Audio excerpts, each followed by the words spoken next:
예, 시장 전망과 함께 구체적인 전략들 계속해서 짜보도록 하죠. 교보증권 송파지점 최성환 부장과 함께합니다. 어서 오십시오. 네, 안녕하십니까. 예, 오늘 만기를 지나고 나서 이후의 시장 흐름, 방향성 그리고 탄력 어느 정도 될까 많은 분들이 궁금해하실 것 같습니다. 이제 또 하나의 불확실성이 좀 한꺼풀 벗겨지는 건데 그 코스피 흐름 연말까지 좀 어느 정도로 예상하십니까?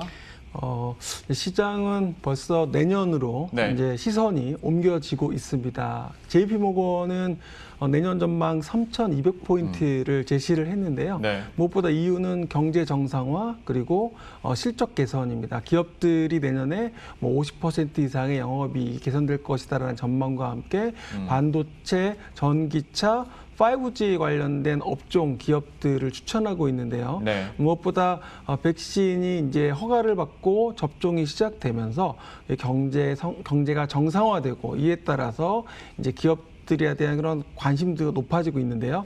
무엇보다 이제 삼성전자, SK하이닉스, 현대차, 대형주의 상승 흐름이 최근에 지수 상승을 이끌었다면 이제 뭐 올해 증시 키워드 중에 아마 가장 큰 키워드 하나는 동학개미 운동이라는 키워드가 생겼을 겁니다. 그래서 이게 사실은 그 개인 투자자분들이 새로 시장에 들어왔고 또 새로운 투자자분들이 생기면서 어느 때보다도 지금 시장에서는 유동성이 풍부해진 상황이기 때문에 내년 전망에 대한 부분들도 말씀드린 것처럼 JP모건에서 전망하듯이 3,200포인트 이런 쪽에 시선이 좀 가고 있는 것 같습니다.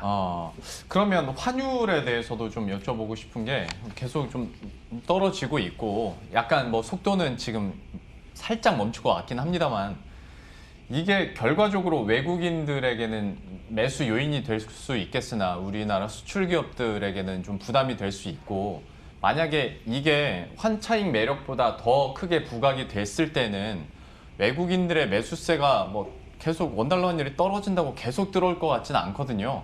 좀 어떻게 전망하시고 어떻게 평가하시는지 지금의 위치를 그게 좀 궁금하네요. 환율 부분은 아무래도 이제 달러와 약세, 그 이머징 통화, 원화를 포함한 이머징 통화의 강세 흐름이 지속될 가능성이 높아 보입니다.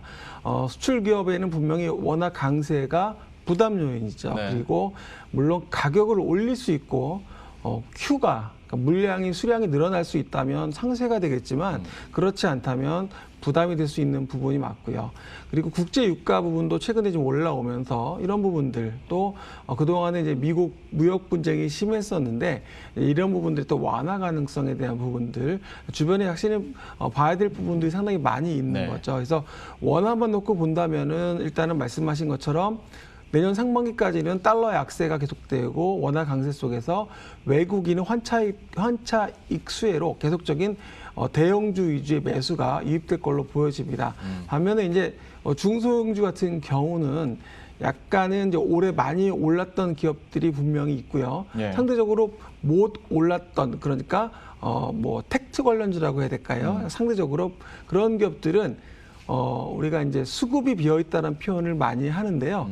기관이나 외국인이 그동안에 이제 이 기업들의 주식을 채우는 과정이 생기게 되면 중소형주가 오히려 1월 달에 1월 효과로 보통 강세를 보이는 경우가 많아서 내년 1월에는 이런 중소형주 중에서 수급이 비어 있는 그러니까 최근에 보면 뭐 몇몇 기업 최근에 어제 같은 경우 베스파라는 게임주를 보게 되면 상한가를 쳤거든요. 오늘도 강세를 보여주고 있지만 그동안에는 시장에서 관심이 없다가 증권사에서 저평가 보고서가 나오면서 상한가를 쳤듯이 이런 식으로 수급이 비어있고 낙폭이 과대한 종목들도 충분히 매력이 있기 때문에 그런 종목들을 지금 12월 연말은 좀 찾는 과정이 좀 필요할 것으로 보여집니다.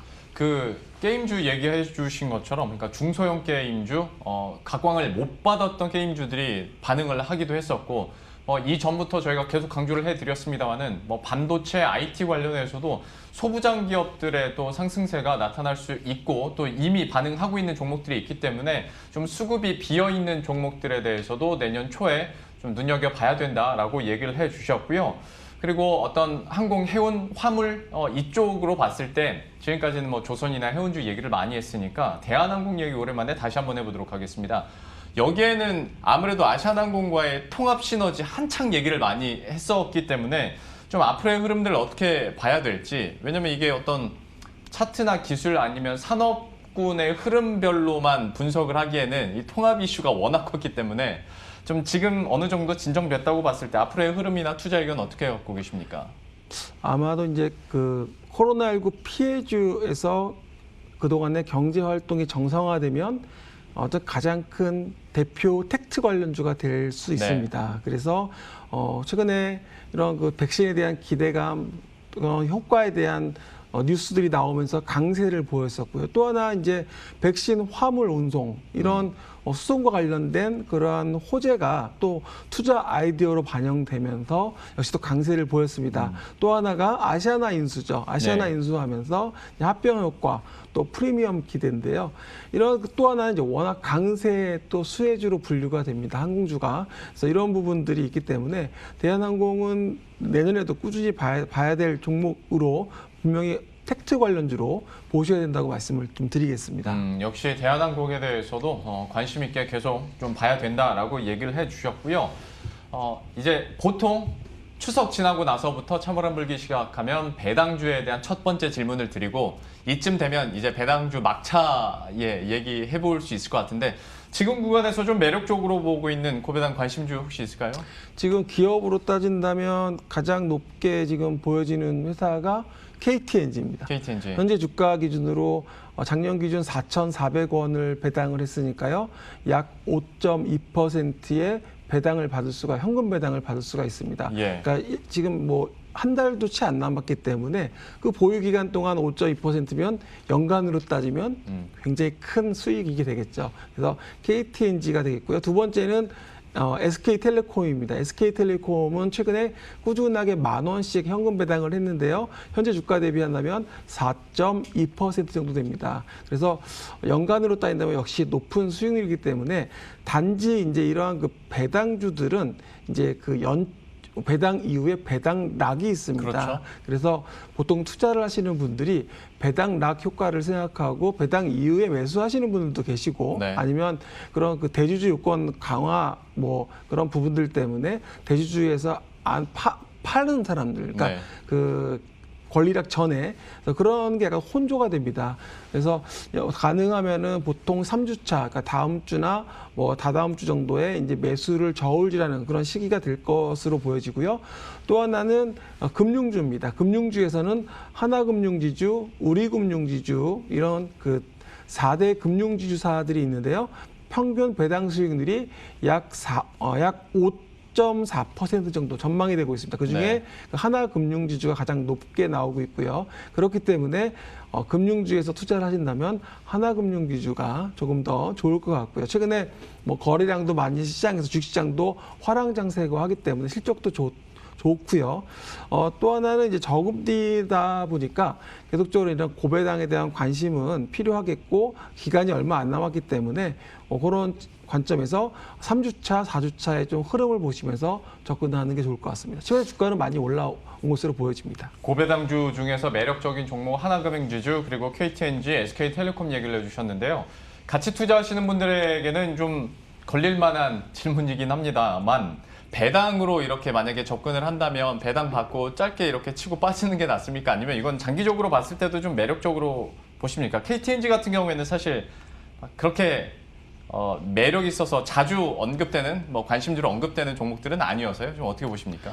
작년 같은 경우 그 배당락 이후의 흐름을 보니까 뭐 1, 2개월 안에 회복을 하는, 그러니까 그 가격 이상으로 주가가 올라오면서 결국에는 배당도 받고 주가도 회복하면서 주가 상승에 대한 차익도 누리는 그런 케이스였거든요. 근데 내년 같은 경우는 특히 시장이 지금 정상화, 경기 정상화로 돌아가는 그런 부분이고 실적 개선 기대감이 높아지고 있습니다. 특히 이제 뭐 흔히 표현하는 보복 수요 심리가 내년에 특히 강하게 나올 겁니다. 그래서 시장에서 그동안에 억눌려왔던 소비 수요라든지 이런 게 폭발할 수 있다라는 점에서는 결국에는 배당을 받고 넘어가셔도 저는 좋은 전략이 될 수 있겠다 좀 생각을 하고 있습니다. 예, 계속 보유하는 전략도 유효하다라는 얘기까지 들어봤고요.